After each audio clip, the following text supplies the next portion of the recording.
రోజు మంచి రెసిపీ అన్నమాట అలసందలతో. అలసందల కర్రీ చేసుకున్నాము. చపాతీలో కానీ అలాగే వేడి వేడి రైస్లో కానీ చాలా బాగుంటుంది. నేను ఎలా చేశానో చూపిస్తాను, వచ్చేయండి. ఏం లేదు, అలసందలు ఒక 2 గంటల ముందే నానబెట్టుకొని ఆ తర్వాత వచ్చేసి మనకు సరిపోయేంత సాల్ట్ వేసుకొని మంచిగా ఉడకబెట్టి పక్కన పెట్టుకున్నాము.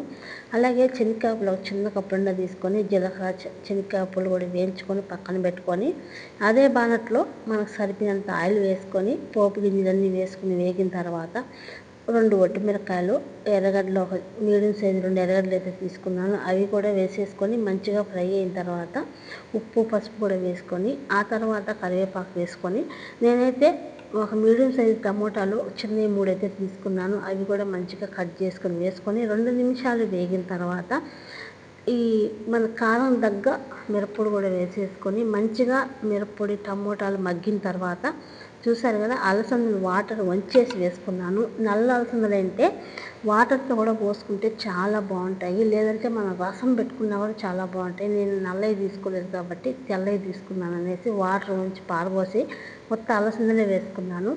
అలసందలు కూడా వేసుకొని మంచిగా ఒక 2-3 నిమిషాలు కలుపుకొని ఆ తర్వాత నిమ్మకాయ సైజ్ అంతా చింతపండు అయితే తీసుకున్నాను. ఆ చింతపండు కూడా మంచిగా పిసుక్కొని మనకి ఎంత వాటర్ కావాలో అంత వాటర్, పులుపు తగ్గ వాటర్ పోసుకొని ఉప్పు కారం అన్నీ చూసుకొని అలా ఒక 10 నిమిషాలు ఉడకబెట్టుకున్న తర్వాత మన పప్పులు అయితే ఏ ఉన్నాయో జీలకర్ర శనగకాయలు వేయించి పక్కన పెట్టుకున్నాం కదా, అవి కూడా మంచిగా మిక్సీలో వేసి పొడిగొట్టి లాస్ట్లో ఈ పొడిగొట్టి మెదిగిన తర్వాత ఒక 5-6 వెల్లుల్లిపాయలు కూడా వేసుకొని పొడిగొట్టి పక్కన పెట్టుకున్నాను. ఆ తర్వాత ఇది మంచిగా తెల్లి ఉడికిన తర్వాత ఆ పొడి అయితే ఏదుందో ఆ పొడి కూడా వేసేసుకొని లాస్ట్లో ధనియాల పొడి కూడా ఒక స్పూన్ వేసాను.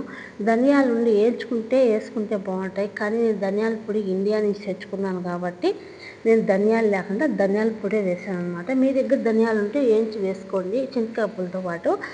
అన్నీ వేసుకొని మంచిగా కలుపుకొని ఒక 10 నిమిషాలు ఉడికించుకున్న తర్వాత ఇంకా దింపేస్తాము అనంగా ఇలా కొత్తిమీర కూడా వేసేసుకొని దించేసుకోవడమే. టేస్ట్ అయితే అదిరిపోయింది. మీరు కూడా ఒకసారి ఇలా ట్రై చేయండి, చాలా బాగుంటుంది. చపాతీలో అయితే ఇంకా బాగుంటుంది అనమాట. వీడియో ఎలా అనిపించిందో లైక్ చేయండి, మన ఛానల్ సపోర్ట్ చేయండి. Okay, bye friends.